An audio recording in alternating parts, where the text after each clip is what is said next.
함께 인사 나누시겠습니다. 사랑합니다. 3년 전에 제가 여러분들에게 유엔에서 발표한 노인에 대한 그 연령 구분을 소개해 드린 적이 있습니다. 여러분 기억하시는지 모르겠습니다.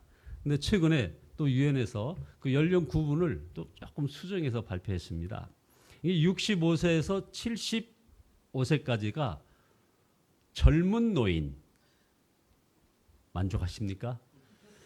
76세에서 85세까지가 이걸 참 많은 고민을 했던 것 같습니다. 이게 바로 중간 노인. 86세부터 95세까지를 고령 노인, 그리고 95세 이상을 최고령 노인으로 이렇게 구분을 했습니다. 진 코레이라는 분이 창조적으로 나이 들기라는 책을 썼는데요. 여기에 보면 이 바람직한 실버 사역이란 무엇이냐? 바로 젊은이에게 천국 가는 길을 안내하는, 영적으로 안내하는 그런 사역을 바로 실버 사역이라고 정의를 합니다. 이렇게 유엔에서도 발표할 정도로 노인의 연령층이, 그 노인층이 굉장히 두터워졌고, 온전히 우리의 그 실버 사역은 바로 이 부분에서 여러 가지 좀 수정을 해야 될 부분이 있습니다. 대표적인 것이 바로 뭐냐? 이 노인 사역이란 말은 뭐냐? 노인을 어떻게 섬길 것인가? 이것이 아니라 바로 노인이 어떻게 사역하게 할 것인가? 여기에 포인트를 두라는 겁니다. 저는 오늘 그러면 제 남은 여생을 어떻게 살아야 할까 하는 이거에 대한 그런 말씀을 지금 실버 사역과 매치해서 여러분에게 말씀 올리고자 합니다. 핵심은 간단합니다. 이제 용서만 하면서 살자.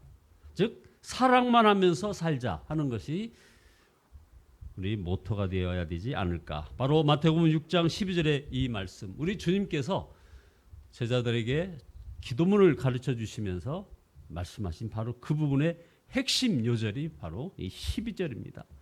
우리가 우리에게 죄 지은 자를 사하여 준 것 같이 우리 죄를 사하여 주시옵고.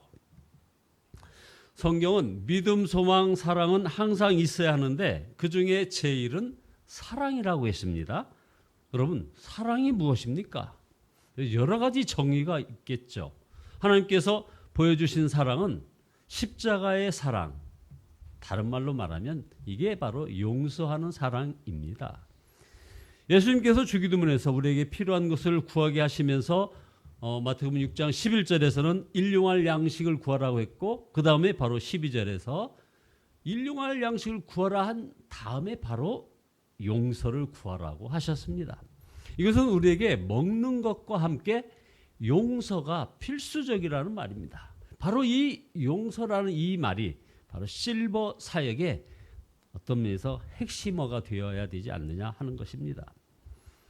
그런데 우리 예수님께서 가르쳐 주신 기도에서 주목해야 될 부분이 있습니다. 하나님께 죄사함을 구하되 먼저 자신에게 죄 지은 자를 용서하여 준 것 같이 자기 죄를 용서해 달라고 기도하라고 하신 이 말씀, 이것이 바로 우리를 굉장히 많은 생각을 하게 만드는 부분입니다.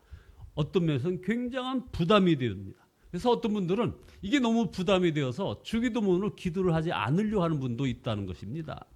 또 어떤 분들은 바로 이런 말씀에 막 화를 내는 분도 있습니다. 어떻게 다 용서할 수 있느냐 하는 것이죠.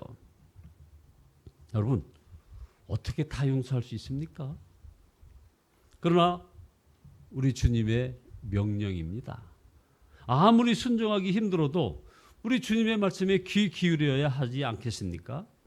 주님은 이 기도의 신뢰를 드시는 것, 바로 마태복음 18장에서 10,000달란트 탕감받은 자가 100데나리온 빚진 자를 용서하지 못해서 결국은 10,000달란트 탕감받는 것이 무효가 된 그런 비유를 우리 예수님께서 즉각 이런 사람들을 생각하면서 드신 것 같습니다. 그래서 여기서 우리 주님은 이 주님의 말씀은 너무나도 단호하고 아주 명확합니다. 우리가 우리에게 죄 지은 자를 용서하여 준 것 같이 우리 죄를 용서해 달라고 기도해야 한다는 것입니다. 타협의 여지가 없습니다. 그것은 바로 이것이 은혜이기 때문에 그런 것입니다. 우리는 누가 자신을 속였거나 손해를 끼쳤거나 때렸거나 모욕을 주었거나 그리고 있으면 안 되지만 배신하면 우리들은 그 반응은 너무나 격하고 아주 참지 못해 합니다. 그러나 자신이 하나님을 향하여 지은 죄가 얼마나 심각한지 이것은 상상도 못합니다. 하나님은 천지의 창조주이시고 만왕의 왕이십니다. 그 영광은 상상하기도 힘들 정도 아닙니까? 그 하나님을 우리가 무시하고 그 명령을 거역하고 심지어 하나님을 모욕하고 배신하였으니 그 죄값을 어떻게 할 것입니까? 자, 보십시오. 무시, 모욕, 배신, 거역. 무서운 말입니다. 세상에서 아는 사람들이 우리를 향해서 이렇게 무시, 모욕, 배신, 거역할 그것을 적용해야 되는데 하나님에게 우리가 그리했다는 것입니다.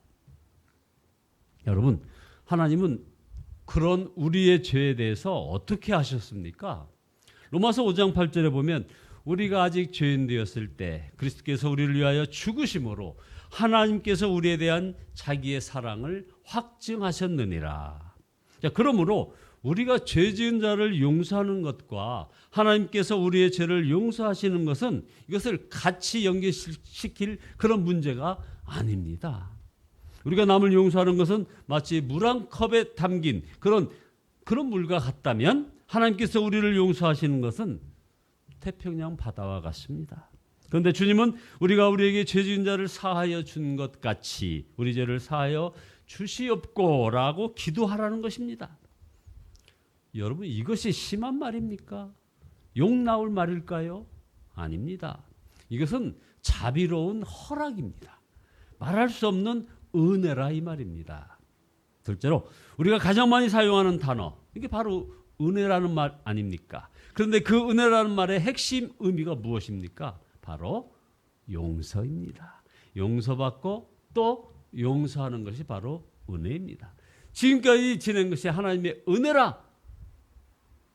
결국 거기에 핵심어는 나에 대한 하나님의 그 용서만 은혜라고 여겨지는 그런 올무에 우리 한국교인이 갇혀 있는 것입니다. 아닙니다. 그 은혜는 바로 용서를 포함하는 겁니다. 예수님을 만났다는 말은 용서를 체험했다는 말이고 예수님을 모른다는 말은 용서를 모른다는 것입니다. 그러니까 65세 이상 되는 분들의 그 실버 사역의 핵심어가 바로 용서가 되어야 한다는 것입니다. 자, 여러분은 은혜 충만합니까? 여러분 안에 용서가 충만하면 이제 아멘인 것이고 용서하지 못하고 있는 사람이 있다면 아니오인 것이죠. 왜 우리가 다른 사람의 죄를 용서하지 않으면 우리 죄도 용서받지 못하는 것입니까? 은혜를 거절하는 것이기 때문에 그런 것입니다. 주님은 또한 우리 죄라고 했습니다. 우리 죄. 엊그제도 여러분에게 말씀 올렸습니다. 우리라는 말입니다. 여러분, 주님이 가르쳐 주신 주기도문에는 마태복음 6장에 나오는 주기도문에는 나라는 말이 없습니다. 나의 죄라는 말이 없어요. 나가 없어요. 우리라는 말이 있습니다. 우리. 나 대신 우리라는 것입니다. 이것이야말로 큰 은혜의 기도가 아닙니까? 내 죄만 용서받는 것이 아니라는 것이죠. 때때로 교회 공동체 안에 큰 죄 짓는 분들 많이 있죠. 그때 우리의 죄를 사하여 주시옵고라고 기도해야 하는 것입니다. 기도해 주어야 하는 것이라 이 말입니다. 나는 저런 사람과는 달라. 나는 그런 죄를 짓지 않았어. 생각나는 기도 모델 있지 않습니까? 여러분, 그렇게 하면 안 됩니다.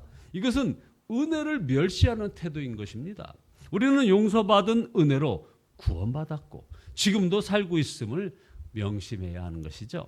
이렇게 하나님 앞에 나와 예배드릴 수 있는 것도 용서받은 은혜 때문이고 용서받은 은혜 때문에 이렇게 얼굴 들고 다니는 것입니다. 그리고 우리는 한 번 용서받고 끝이 아닙니다. 항상 주님을 바라보며 살면서 깨닫는 것은 주님을 바라볼수록 계속하여 용서받고 또 용서받는 은혜를 받으며 산다는 것입니다. 많은 교인들이 용서하기 힘들다고 말씀합니다. 이게 맞는 말이냐 이 말입니다. 이것은 정말 스스로 속고 있는 말입니다. 바로 사탄 마귀의 그 올무에 그대로 빠져 있는 겁니다. 우리는 어떤 면에서 용서의 선수들 아닙니까? 우리의 문제는 용서가 어려운 것이 아닙니다. 잘못한 사람을 가족이라고 여기는 은혜의 눈을 가지지 못하는 이것이 바로 문제인 거죠. 이게 은혜가 없는 거예요. 예수님께서는 70번씩 7번이라도 용서하라 하셨습니다. 어떻게 70번씩 7번 용서할 수 있습니까? 사실 그런데 우리는 그것을 우리들 자녀에게 합니다. 그렇지 않습니까? 우리의 가정에서 그렇게 합니다. 가정생활은 한마디로 용서하고 또 용서하고 사는 그런 것 아닙니까? 용서가 안 되면 그 가정은 지옥으로 바뀌는 것 아닙니까? 그러니까 우리에게 필요한 것은 예수 그리스도 안에서 우리에게 죄 지은 자도 한 가족임을 깨닫는 그런 은혜의 눈이 뜨이는 것입니다. 이게 바로 큰 은혜의 자리로 가는 것이죠. 세 번째로 용서는 은혜 안에 있는 사람만 할 수 있습니다. 그 중심에 바로 예수 그리스도가 계신 것입니다. 어떤 사람이 내가 낳은 자식과도 원수처럼 지낼 때가 있는데 원수 사랑이 어떻게 가능합니까? 라고 묻습니다. 죄 용서함 받는 것만 은혜가 아님을 알아야 하는 것입니다. 한국교회 용서의 상징, 우리는 아주 귀한 이런 자산을 가지고 있습니다. 바로 주기철 목사님, 그리고 바로 손양원 목사님. 자, 이분들은 그럼 불쌍한 사람들입니까? 바보입니까? 아닙니다. 가장 놀라운 은혜를 받은 분들입니다. 은혜 받지 못한 사람은 그렇게 할 수 없기 때문에 그런 것이죠. 제가 다른 사람을 용서했으니 저도 용서해 주세요. 이것이 아닙니다. 그것은 무서운 율법주의에 빠지는 거죠. 정말 이 율법주의에 많이 빠져 있습니다. 그런 식으로는 영원히 용서받을 수 없습니다. 우리에겐 용서할 능력이 없기 때문입니다. 용서는 그래서 우리 주님이 하셔야 하는 겁니다. 여러분, 이거 굉장히 핵심 포인트입니다. 용서는 저와 여러분들이 하는 게 아닙니다. 저와 여러분 안에 계시는 주님께서 하시는 것입니다. 용서는 용서하려고 노력해서 되는 것이 아니고 오직 나는 십자가 앞에서 죽었습니다 하고 고백하는 그 고백 속에서 이 용서가 나오는 것입니다. 그때 우리는 우리 안에 역사하시는 주님의 용서를 체험하는 것입니다. 우리는 하나님뿐만 아니라 사람들에게서도 용서받아야 하는 그런 사람들인 것입니다. 여러분, 남을 비판하고 분노하는 것은 어쩔 수 없는 일이 아니고 이것은 사실은 너무나 두려운 일입니다. 큰 죄 가운데 빠지는 것입니다. 자신이 얼마나 큰 죄인이며 자신에게 용서의 은혜가 항상 필요하다는 것을 잊어버릴 때 나오는 바로 이 행위가 바로 남을 비판하고 남의 어떤 행위에 대해서 분노하는 것입니다. 아닙니다. 마치 자신은 용서받을 일이 없는 사람처럼 행동하는 아주 가식적인 신앙인의 그런 표현인 것이죠. 그건 정말 무서운 일입니다. 성경 말씀에 귀 기울여 들어보시기 바랍니다. 히브리서 12장 14절입니다. 모든 사람과 더불어 화평함과 거룩함을 따르라. 이것이 없이는 아무도 주를 보지 못하리라. 이 말은 이 모든 사람과 화평함과 거룩함을 따르지 않으면, 다른 말로 얘기하면 용서하지 않으면 주를 보지 못한다는 겁니다. 좀 더 발전해 볼까요? 천국에 들어가지 못한다는 겁니다. 그러면 어떻게 되는 겁니까? 지옥에 가는 것이죠.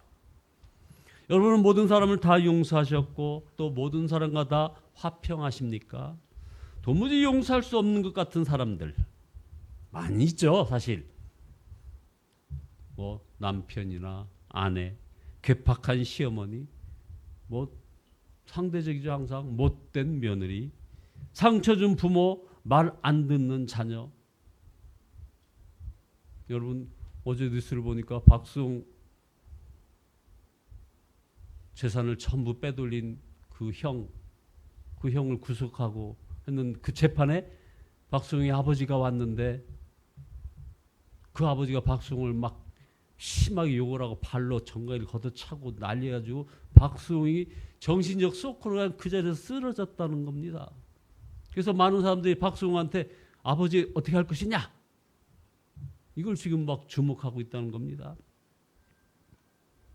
자, 상처를 준 부모, 말 안 듣는 자녀, 배반한 친구들, 동업자들 어떻게 하겠습니까? 용서할 수 있습니까? 용서하셨습니까? 아직도 화해하지 않는 사람 있습니다. 여러분 그거 어떻게 하려고 그러십니까? 용서는 우리가 예수님을 믿는지 아닌지를 구분하는 핵심 기준입니다. 초대교회 성도들은 예수님의 십자가상의 기도를 본받고 살았습니다. 누가복음 23장 34절이죠. 아버지 저들을 사하여 주옵소서 자기들이 하는 것을 알지 못함이니이다.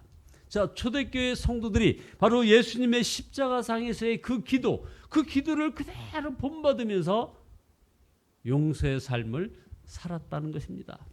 그래서 스데반이 나왔습니다. 스데반이 이렇게 기도하였습니다. 바로 또 아미시 공동체 여기는 보니까요 500년 동안 바로 이런 용서의 기도를 실천하며 살았던 집단입니다. 미국 펜실베니주 그다음에 캐나다의 몬타리오주에 있는 이 제세례파가 이들이 보수화되면서 아미시 공동체라는 것을 이루었는데요. 여기에 핵심은 바로 용서라는 것입니다. 우리도 하나님께 기도할 때마다 우리가 우리에게 죄 지은 자를 사하여 준 것 같이 우리 죄를 사하여 주시옵고 이 한 단어 한 단어 곱씹어가면서 우리는 기도해야 되는 겁니다. 이것은 주님의 명령입니다. 죄사함을 받고 또 죄 지은 자를 용서하는 것은 우리가 누릴 가장 놀라운 은혜입니다. 여러분 이제 용서만 하며 사는 것입니다. 사랑만 하며 사는 것입니다. 이것이 예수님을 믿는 것이고 살아계신 주님을 날마다 경험하는 길입니다. 여러분 모두 우리를 한없이 용서해 주시고 품어주시고 한몸 되어주신 그 주님의 사랑을 누리기를 예수 그리스도의 이름으로 축원드립니다. 기도하시겠습니다. 전능하신 주님, 용서하시는 주님을 찬양합니다. 아버지 하나님, 하오나 저희들은 많은 사람들을 판단하고 정죄하고 비난하기에 바빴던 저희들입니다. 세상에서 그렇게 했습니다. 아버지 세상 따라갔습니다. 주님 용서하여 주시옵소서. 십자가 보혈로 십자가 사랑으로 저희들을 용서하여 주시고 주님의 십자가 상에서의 그 기도를 본받고 살아가게 인도하여 주시옵소서. 아버지여 저들을 사하여 주시옵소서. 자기들이 하는 것을 알지 못함이니이다 말씀하시는 주님의 그 기도를 아버지 하나님 본받으며 용서하며 나아가는 저희들 되기를 소원합니다. 이제 사랑만 하며 살게 인도하여 주시옵소서. 살아계신 주님을 날마다 경험하게 축복하여 주시옵소서. 예수 그리스도의 이름으로 기도드리옵나이다. 아멘. 찬송가 279장입니다. 279장입니다.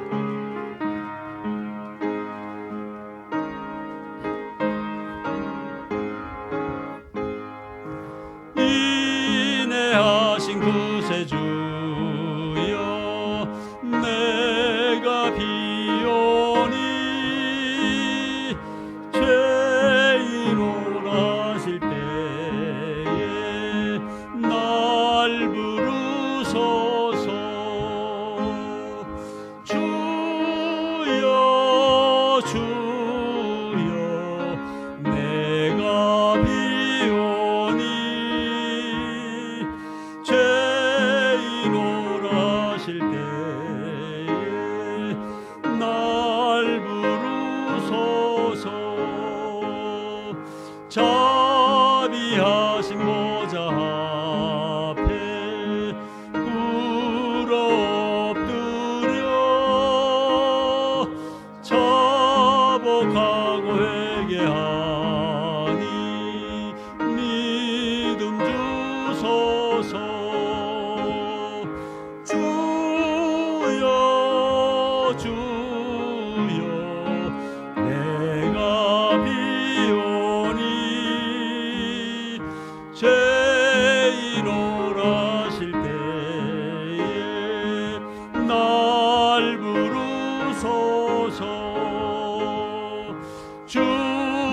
공로 의지하여 주께 가오니 상한 마음을 고치시고 구원하소서.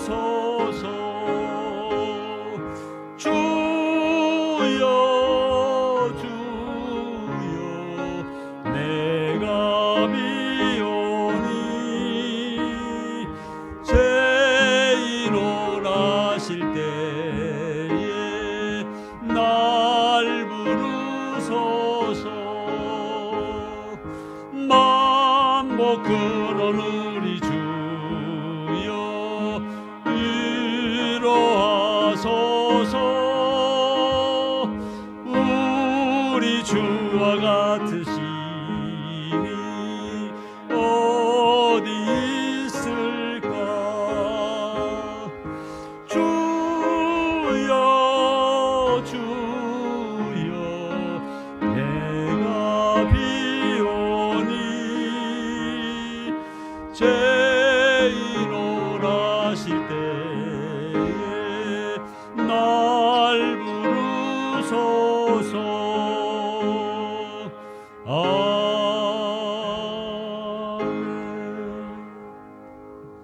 주여 삼창하십니다.